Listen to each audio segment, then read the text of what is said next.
All right, ladies and gentlemen, you are welcome to another great episode on your favorite political talk show, The Truth with Ben Jokes. Now, just hours ago, late ex-Chief of Army Staff, Lieutenant General Taoreed Lagbaja, was laid to rest in Abuja, and it is just a reminder to everyone that death is the ultimate and inevitable end for everyone. If you like, embezzle 5 trillion naira annually, put your daughter as a yaloja and your boys everywhere. This is how you will end. But the APC consists of a group of irredeemably cursed individuals who work for Lucifer. They are not moved by the death of one of them. They continue to wreak havoc on Nigerians. As we speak, the inflation rate in Nigeria has skyrocketed. Report says Nigeria's inflation rate rises to 33.8% as food prices surge persists, and experts have reacted to this information, saying this is just part of the predictions of the United Nations Food Program coming to pass. United Nations Food Program had predicted that 2025 will be far worse a year for Nigerians than 2024, and this update coming in November is just a forerunner to that prediction.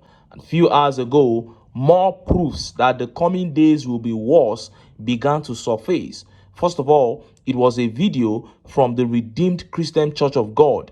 In this video, General Overseer Pastor Adeboye praised TINUBU for his actions and said it was his prayer that saved the naira from hitting 10,000 naira to a dollar, and Nigerians were terribly shocked. Personally, I couldn't believe my eyes and ears, and just as Nigerians were yet deliberating on the fact that TINUBU has Pastor Adeboye's permission to continue punishing Nigerians, TINUBU himself hit Nigerians with a shock.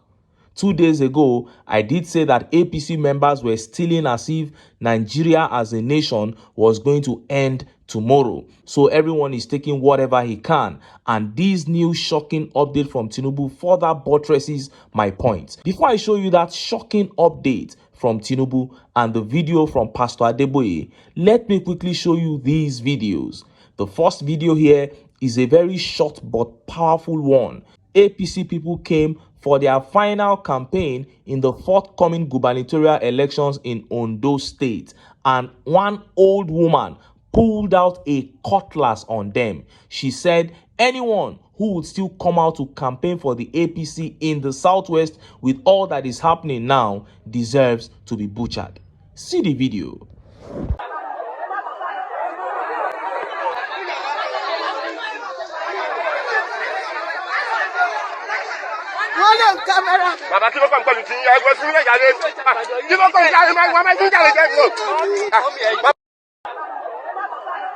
You saw that. The Ondo State gubernatorial elections holds tomorrow, and ballot papers are flying all over the place already. Report says that the old woman pulled out that cutlass as you saw in that video, and she began attacking APC foot soldiers who are already in the villages giving people peanuts to thumbprint. And many Nigerians were impressed by the actions of that woman. As a matter of fact, this is a challenge to Nigerian youths. If an old woman can single-handedly attack APC riggers, then what are the young, vibrant, and energetic young people of this country waiting for? And Prince here says, many will see her like she's mad, but in all sincerity, she is one of the very few who are normal in Nigeria right now, because this is what every normal human being should be doing. I'm telling you, every normal human being should be attacking anyone that dares to campaign for the APC, let alone trying to rig elections for them. And this tweet here by Lord No says, my own problem is this. Why is she the only one with the machete? Why aren't others wielding their own machetes to chase out the cankerworms? That's the big question. Everyone should be chasing them out. And this tweet here by Special says, and people still get mine, they campaign for this same disaster. This woman is my hero. What the youth cannot do, Mama is doing it. At least she has done her part. That is it. Now, the next video here sheds more light on the face of insecurity that we have entered into in Nigeria. About a week ago, I was reacting to the activities of Lakarua, the new terrorist group that occupy Sokoto, Kebbi, and particularly Niger State, which is close to Abuja and Aso Rock. And I did say that we have right now a group that will not hesitate to attack Aso Rock. And some people came into the comments to say there was no relationship between Lakurawa terrorist group and toppling a government. Well, I want you to watch this video to confirm that an attempt to take over government is a possibility with these emerging terrorist groups from the Sahel. See this video. It's quite unfortunate that after so many years of expressing these fears, we are having this thing now that we are thinking that these things is getting better. And the activities of these groups within the Sahel are more complicated than the activities of the situations we've had here, because they are so audacious to the level that the attempts to take over governments completely into their captivity. It's not just about citizens, it's not just about our properties, it's not just about our institutions, it's about the government entirely trying to capture it to be in their control so that they will run governments of this country. And so the National Security Advisor has assured us adequately, the Defense Headquarters have assured us adequately that they are going to be on top of this situation, but we want to urge them that they should be more proactive than just assuring citizens, because we have seen the activities of these people that have killed the president within the Sahel. They have attempted to take over governments. They have collaborated with sections of militaries in other countries, in Burkina Faso, in Mali, and in Guinea-Bissau, to take over government. And so they have that capacity. They are running governments within the sub-region. They have the financial power. They have the personnel capacities to be able to mobilize forces, to be able to threaten the Nigerian state as a whole. And so we urge our citizens to also collaborate with the military to be able to give them intel, because this, what has come to us, is not a joke. And if we play games with it like the way we did with Boko Haram and the way we deal with insurgents within the Northwest, what we have our hands is going to be much, much bigger. You heard that. If Bayo Ononuga and other APC chiefs think that this is a joke, if they think that this is business as usual, then they need to think again. The speaker listed some of the terror achievements of these groups, and they are far more noteworthy than TINUBU's achievements.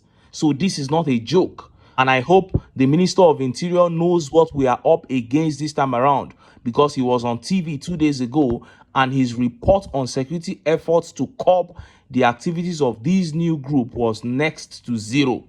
Then the next day, National Security Advisor Nuhu Ribado got an opportunity to talk to the public about this new terrorist group for the first time and to highlight the efforts made towards curbing their activities. And he began praising TINUBU. He began praising TINUBU. So if you look at the lack of preparedness and willingness to tackle this group by the TINUBU regime and what this group is capable of, then you can only say that only God knows what will become of this country in another 6 months. Now, let us look at those two updates that have become the major talking points in the Nigerian political media space. First is that video where General Overseer of the Redeemed Christian Church of God, Pastor Adeboye, praised TINUBU, then went further to say that it was his prayer that saved the exchange rate from hitting 10,000 naira to $1. And next is that shocking update from TINUBU and Aso Rock that seeks to completely ruin Nigeria. Let's start by taking that video from Pastor Adeboye. Before our president came in, everybody knew that the major reasons why we were having financial problems, we'll be having it all before he came in, is the fact that a lot of money was being spent to import petrol.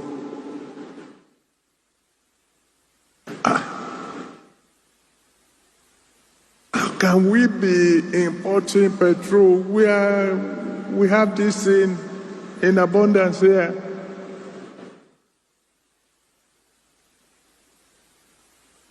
We spent billions of naira on our refineries. They didn't work. So we can be able to keep on importing. That's why when the president came in, the very first day he came, he said, this money they spend in importing petrol, he says he canceled it. And we were all rejoicing. Hey, thank God. But some people were angry. Those who are making money from importing petrol. And they decided, okay, we will create a problem. And all of a sudden, Naira began to go down fast. I cried to my people, let us pray. Thank God some people joined me in praying. Because the way Naira was going then, if God has not intervened, by now $1 will be about 10,000 Naira. But God stepped in. Wow, very embarrassing video. Growing up, my siblings and I loved this man. But for Christ's sake, what has come over him? The funny thing is, he doesn't even understand what subsidy is. From his explanation, he obviously does not understand subsidy removal. And he doesn't even know what happened to the Naira. He's not aware about devaluation because he said some people did something and all of a sudden Naira started falling. He is oblivious of the devaluation that made that free fall to occur. TINUBU just told him to go and say something on the matter, and he's here talking because this same explanation he gave is what they tell gullible APC supporters on all those APC WhatsApp groups to keep them supporting TINUBU even in the face of hardship. But even if you don't understand the principles of macroeconomics, don't you see the waste in governance? Billions for yachts, billions being spent on jets, billions being spent on lodges to buy SUVs. Don't you see all that? And what's up with the claim that your prayers prevented exchange rate from hitting 10,000 naira to $1, sir? Then why not pray more so it can drop to 100 naira to $1? This is so embarrassing. And of course, Nigerians came down heavily on Pastor Adeboye. This is the worst attack on the pastor and the RCCG that I have ever seen on the internet. But I'll just take this tweet from Shehu Sani. Shehu Sani wrote, since prayer can save our national currency from falling, the central bank should open a special spiritual department. What a shame. Shehu Sani now making a mockery of the faith, because we are saying things that we are not supposed to say. How can you say you prayed to stabilize the Naira? What a shame. Now, let's take that shocking update coming from TINUBU. Already, Nigeria has a very messed up financial book. And TINUBU has gone ahead to propose a budget that Nigeria in her wildest dream cannot fund. And the aim is to go on explosive and seismic borrowing escapades that will leave the generations to come poor and indigent, because after borrowing, all the monies are going to be embezzled. Look at how the papers reported it.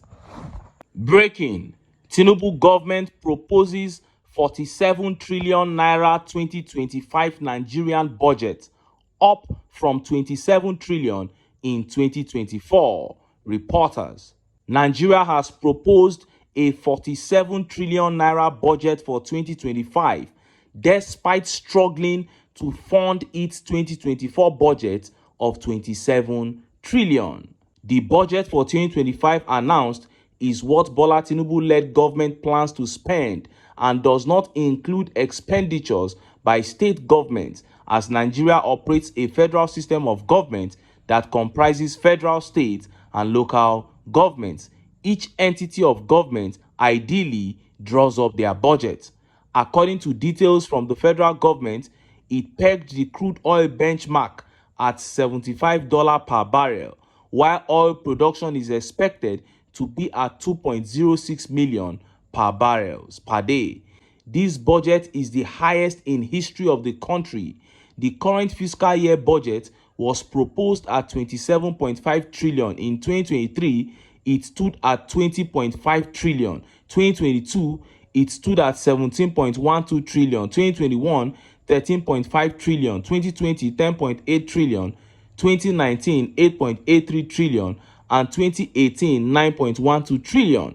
The new figure of 47 trillion proposed, however, comes as the government struggles to fund its current 2024 budget of 27 trillion. Economic report released by the CBN shows that the federal government earned 2.3 trillion as of second quarter of 2024. It, however, spent 6 trillion naira in the same period. Of the 6 trillion spent, 4 trillion went to debt servicing. A review of data from Debt Management Office shows that between June 2023 and June 2024, the country's debt profile grew by 46.9 trillion. Between March and June 2024 alone, the debt portfolio of the country increased by 13 trillion. Nigeria borrows money largely due to what has been prescribed as poor revenue collection. While the government pegs the 2025 exchange rate at 1,400 naira, currently dollar to naira exchanges at over 1,700 naira, a development that has not still reduced reliance on loans for the 2024 fiscal year by the government. The projection shows that the country does not plan to drastically drop exchange rates, given that it has pegged the rate at 1,400 naira to a dollar, an increase from 750 naira to a dollar it pegged it in 2023. It remains unclear how the country plans to meet its target of 47 trillion, which is about the total budget of 2023, 2022, and 2021, and about twice its 2024 budget estimates. And look at how Nigerians react. Let's take some of the tweet reactions. This tweet here by Arizona says, "Where is the revenue? He just wants a bogus budget to make stealing easy and unnoticeable." That is exactly what is happening. You know, when the budget is so bogus, you just mix everything up and people will not really be able to see what is what. And this tweet here says, so that half of the money will go to CIA and America and the other to Britain and the small portion for himself and his cronies. Meanwhile, where is he going to get this money from? Maybe through customs and police extortion and EFCC breaking people's homes and offices. And Toba Shagari here says, the last time it was empty sack they took to the National Assembly as budget with no single paper inside. They didn't budget for SUVs, Cadillac Escalade, VP residence, First Lady residence, presidential jet, cruise ship, but they acquired them through extra budgetary allocation. That is it. Just call one humongous sum and then start buying things. There will be no real breakdown of the budget. And this tweet here says, Emilokon no get joy. China, we are coming for more loans. Just taking loans to fulfill their fantasies. And Bello Aminu here says, as we enjoyed the temporary service we collected, let us endure the remaining days of miserable life under the hopeless and worthless politician as a ruler. Audio budget with no conscience and manifestos. Bello Aminu here is talking to those who collected peanuts to support the APC. He's saying that let the suffering continue for you all. You have seen that. So it is loans and more loans. And this reminds me of the $750 million loan that was taken from World Bank. That loan has a 10 years moratorium, meaning Nigeria is not going to start repaying until after 10 years. Can you imagine that? He will be out of office by then. So they have taken a loan. Nobody knows how they are spending the money, and they are not even going to be a part of repaying that loan. And that loan was spread over 40 years.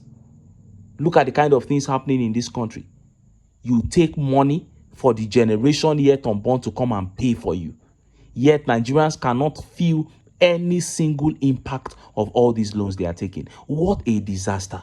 It does not make sense at all. And that is why we keep telling Nigerians, that is why we will keep telling Nigerians, because I keep saying it, these guys seem powerful, but it is because the people have let them, by dividing themselves with aboriginal sentiments. If the people can cast their sentiments aside and unite, I am telling you, all these things will not be happening. This budget now has been put forth. They are going to borrow and over borrow it into the future of this country.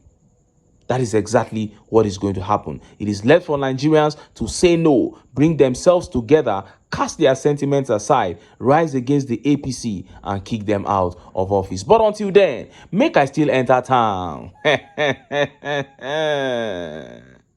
Make I go get some ogbonge political news. Wey una go like. Why? Because of una. Now I dey here, so don't go away. Don't go